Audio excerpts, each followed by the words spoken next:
Ketua PBHMI kepada Kanda Arya Karisma Hardi kami persilakan.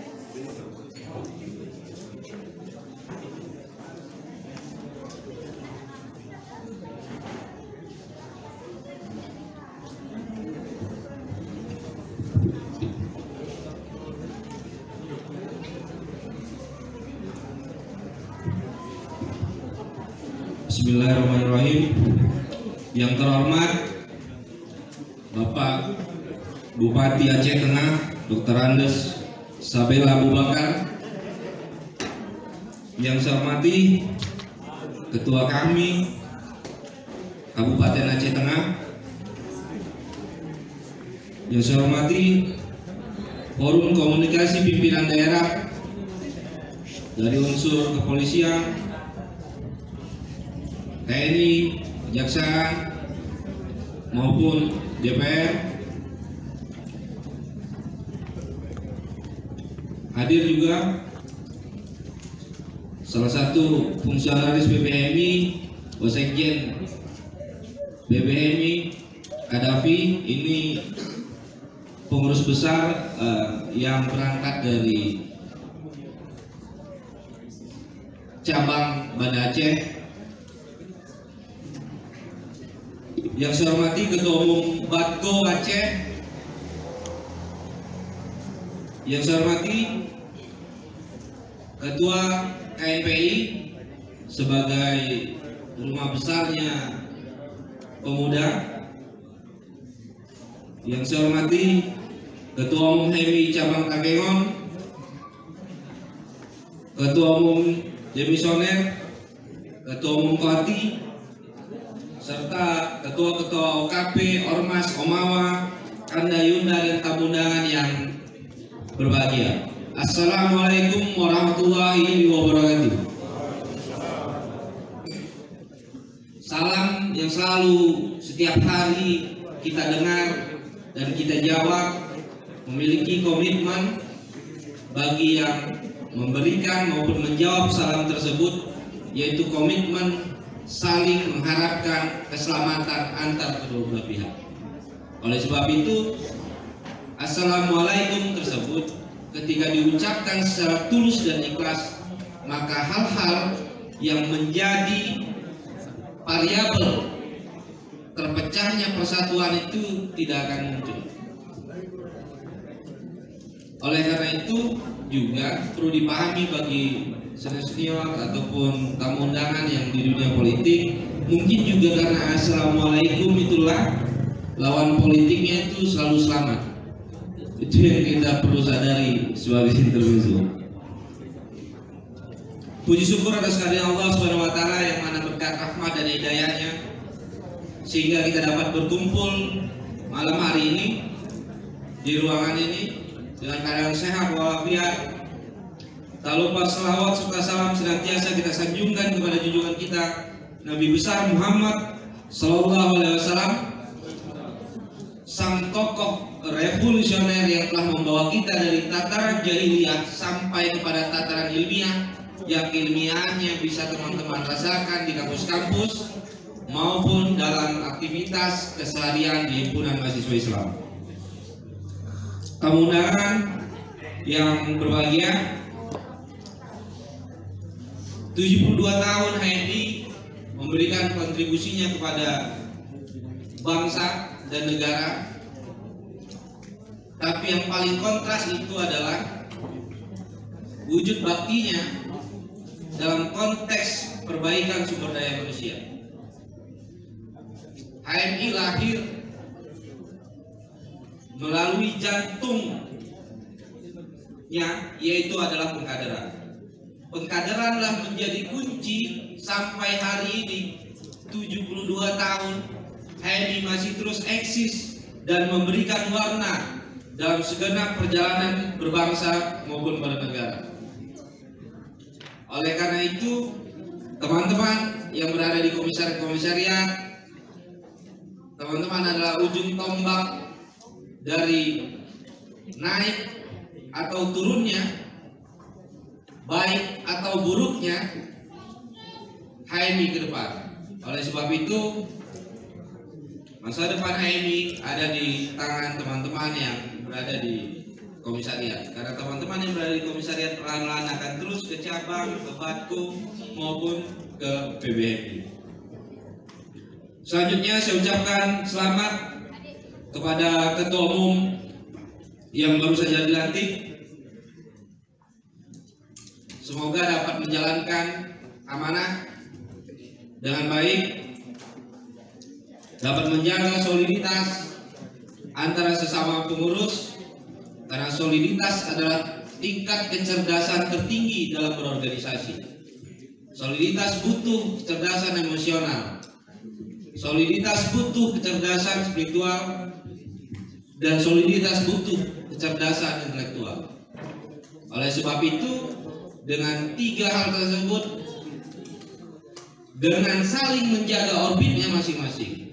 Kalau saya sering mengatakan bahwa ketua umum itu adalah matahari, sekretaris umum itu adalah bulan, dan ketua bidang itu adalah bintang-bintang.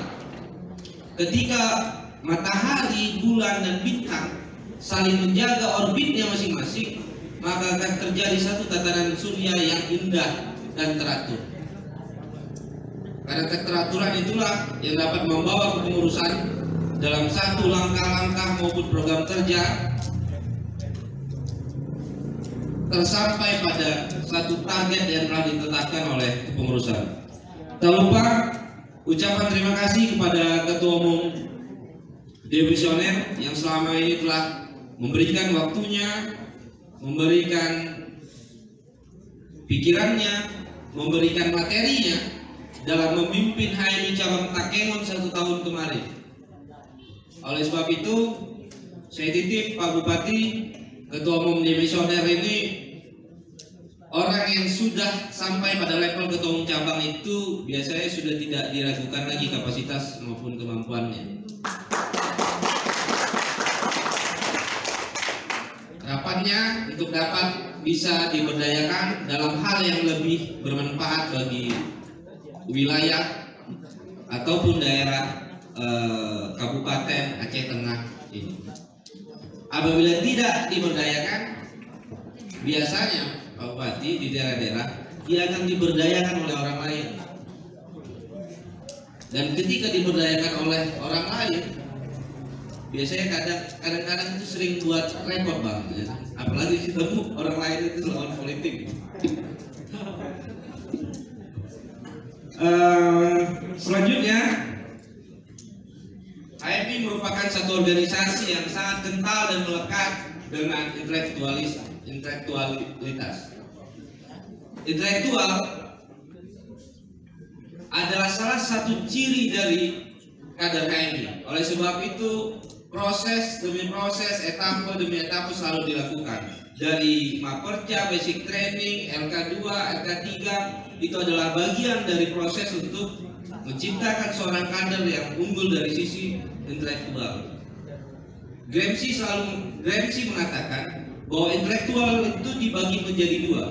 Ada kaum intelektual tradisional, ada kaum intelektual organik. Kaum intelektual tradisional ini adalah kaum intelektual yang pertanggungjawaban keilmuan dan kapasitasnya itu sampai kepada transformasi informasi, transformasi nilai.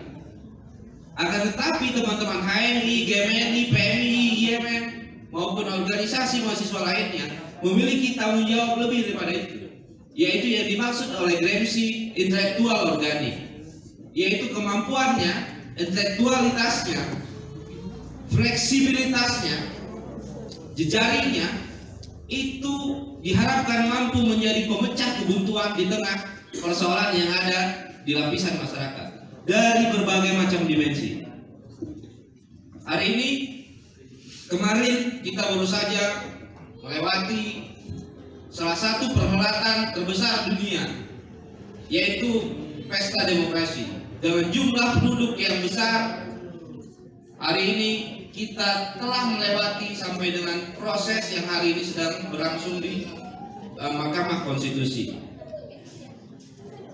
Demokrasi siokyanya menurut Buya Hamka itu akarnya itu adalah keadilan. ketika keadilan dihadirkan dalam satu negara yang menganut sistem mekanis demokrasi, maka negara itu akan berjalan dengan baik. Keadilan dalam dimensi apapun, dalam dimensi sosial, budaya, politik, ekonomi, hukum. Oleh sebab itu, ketika keadilan sosial ini dihadirkan di tengah masyarakat, maka distrust itu tidak akan terjadi. Karena distrust ini adalah awal dari permasalahan ataupun kemelut yang ada pada hari ini. Bahwa munculnya ketidakpercayaan antara satu dan yang lainnya, munculnya ketidakpercayaan antara tiap-tiap masyarakat, maupun dalam konteks horizontal maupun vertikal kepada penyelenggara negara. Oleh sebab itu, dalam wujud menyelesaikan persoalan distrust ini penting kiranya untuk dapat menunjukkan integritas, menunjukkan keseriusan dalam menyelesaikan berbagai persoalan yang ada hari ini. Karena distrust akan melahirkan disintegrasi. Ketika sudah disintegrasi, terjadi perpecahan, maka lahirlah disobdian.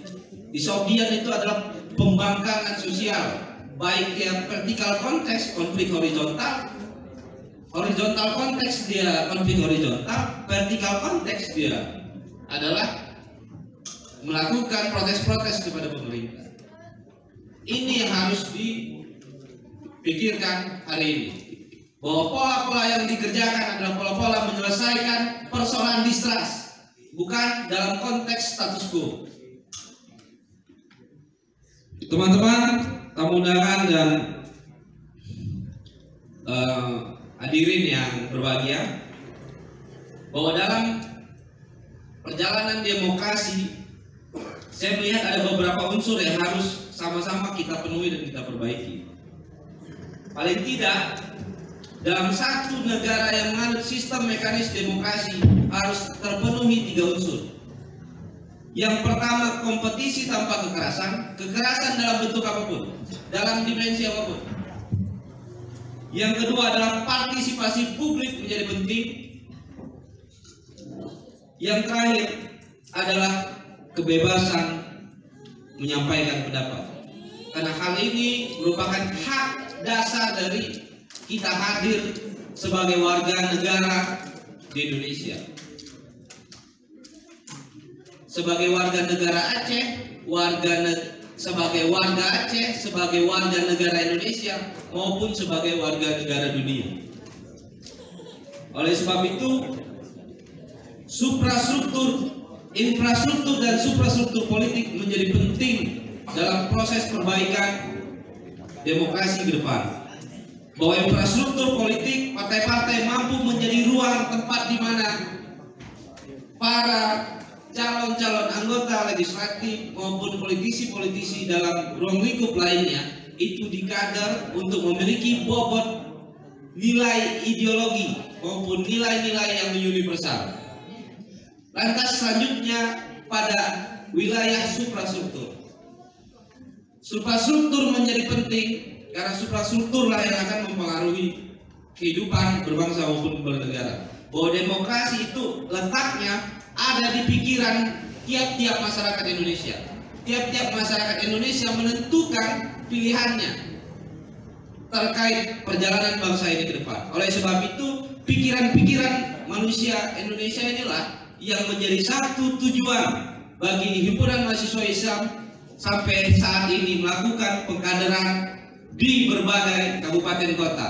Yang hari ini ada di 18 kabupaten kota, 218 kabupaten kota, dan ada 1 di luar negeri. Teman-teman dan hadirin yang berbahagia, suprastruktur politik itulah yang merupakan ideologi, nilai-nilai, sumber daya manusia yang menurut Marx itu dapat diganggu oleh basic struktur. Ketika ekonomi lemah, ketika ekonomi sulit, maka ekonomi itu menjadi variabel yang mempengaruhi nilai-nilai, mempengaruhi agama, mempengaruhi ideologi. Oleh sebab itu perbaikan harus diikuti dalam segala bentuk dimensi. Terakhir, tantangan revolusi industri 4.0, bahwa ini adalah tantangan yang sudah tidak mungkin kita elakkan, bahwa ini sudah di depan mata. Pilihannya mengindahkan atau menyiapkan diri untuk menghadapi revolusi industri tersebut.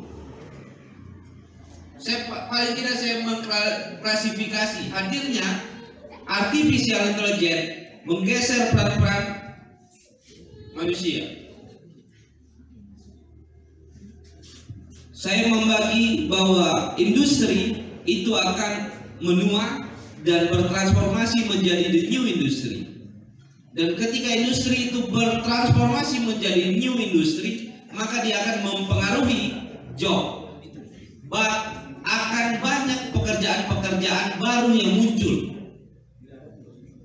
Hari ini YouTuber itu sangat gandrung. Siapa yang menyadari 15 tahun kemarin bahwa ada pekerjaan yang dapat menghasilkan uang dalam jumlah besar yang namanya YouTuber hari ini? Job ketika menua, pekerjaan-pekerjaan yang menua, dia akan bertransformasi menjadi pekerjaan baru. Dan insentif elektoralnya dia akan mempengaruhi skill. Akan banyak skill-skill yang sudah tidak kompatibel dengan zaman hari ini. Akan muncul banyak model skill yang baru yang harus kita pelajari secara cepat, karena begitu cepat harus berubah zaman. Saya kira paling tidak tantangannya kreatif dan inovatif, mampu mengikuti perkembangan zaman, mengasah kemampuan yang lebih spesifik, penyatuan artificial intelligence dengan budaya-budaya organisasi maupun manajemen pemerintahan. Terakhir, harus selalu mengidentifikasi diri terhadap perkembangan zaman. Saya kira cukup hal tersebut yang ingin saya sampaikan. Kurang dan lebihnya saya mohon maaf, kepada Allah saya mohon ampun. Sekali lagi selamat kepada Ketua Umum yang baru saja dilantik, dan kepada teman-teman pengurus, jajaran pengurus, komisariat-komisariat, tetap semangat untuk memperbaiki kondisi negeri ini melalui memperbaiki sumber daya manusia. Billahi taufiq wal hidayah, yakin usah sampai. Wassalamualaikum warahmatullahi wabarakatuh.